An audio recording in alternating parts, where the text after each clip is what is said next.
Hi, you know who you are, you know why you're here, you know who I am, that's why you're here. We are going to look at a movie today that I found called Women on the Edge of a Nervous Breakdown. I've watched this movie 4 times. I still can't pronounce anyone's name. Also, a trigger warning, we do talk about suicide a bit. Also, people being shot. Okay. It starts off the film desperately trying to reach her ex-lover through phone calls. She becomes more and more desperate to do this, which shows her spiral into a nervous breakdown.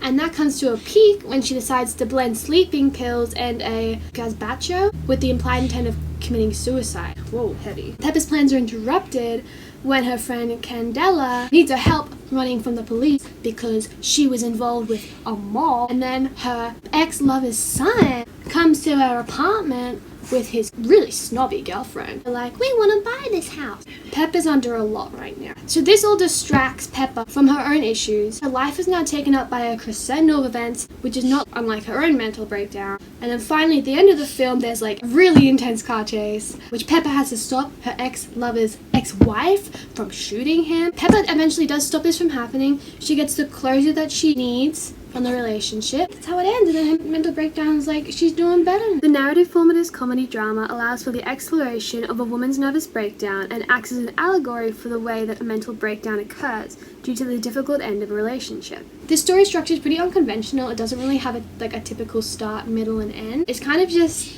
chaotic event, chaotic event, chaotic event, super chaotic event.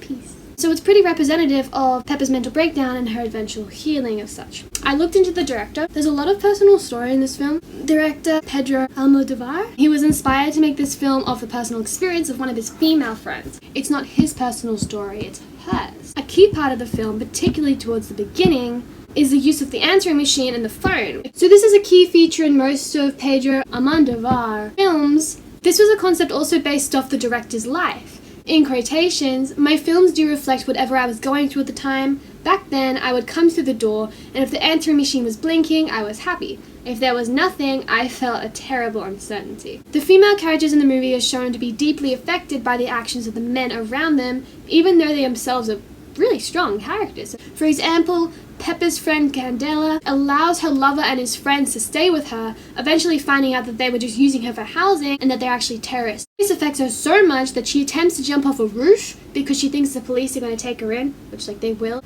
This shows the way in which women are taught in a patriarchal society to dedicate their lives to men, and when an issue with said men occurs, this deeply affects them to the point that they feel as if their lives are ending, despite the security and how strong they are within their own life. I'd love to dive into some of my favorite technical and design aspects of the film.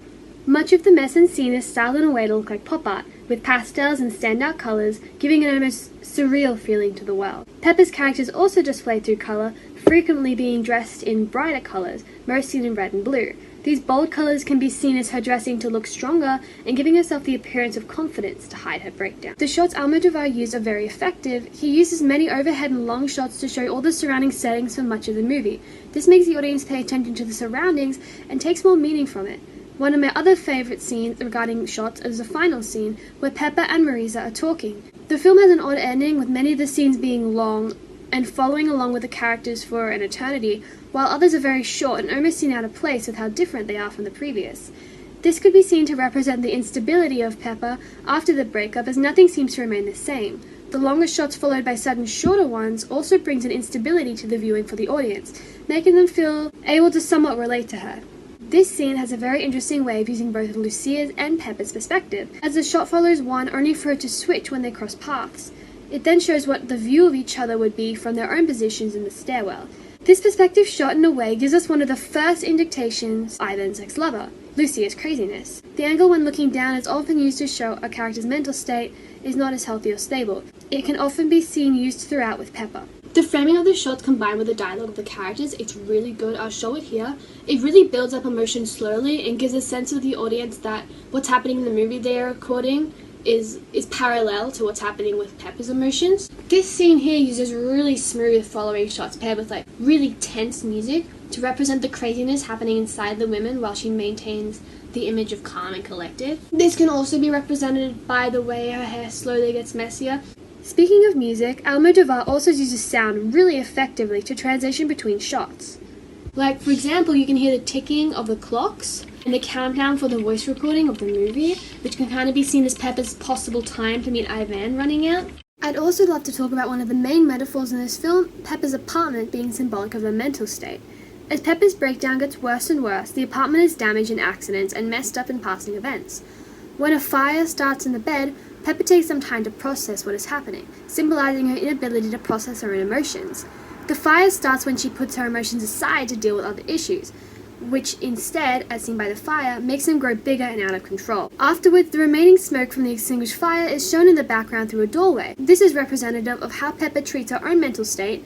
She pushes it to the back of her mind, even when it is still existing in a very relevant issue. At first, she plans to rent out the apartment, showing that she wants to escape from her mind, but in the end, she decides not to. This represents her acceptance of her mental state, as well as in this scene where she's lifting off to herself what needs to be fixed, and in a way what already has been fixed. She says in the end that she does not want to give it up, especially for the view, indicating that she likes her new outlook on life and has things to look forward to. So this film is radical film, and I really want to go into what that is because it's really cool. Basically, radical film, it can be described as an innovative or unorthodox type of film. The aim is to be different from typical film or imagery. They're somewhat experimental onto a new form of film, and in this movie, radical film is used as a part of the movies film and a cultural movement that occurred in Spain from 1975 after the death of Director General Franco. This movement devoted from typical film structure and style and its use of free structure that captures the chaos of life and had a focus on marginalized people such as women or the LGBTQ+ community. These are captured in the wider works of Almodovar, especially in this movie, which features many chaotic scenes, unconventional story structure, and comments on the issues that women face. Okay, yeah, so that's the movie. I highly recommend this. Alright, I'm running out of time. See you guys. Thanks for coming in. Thanks for joining me. Have a good one. Peace.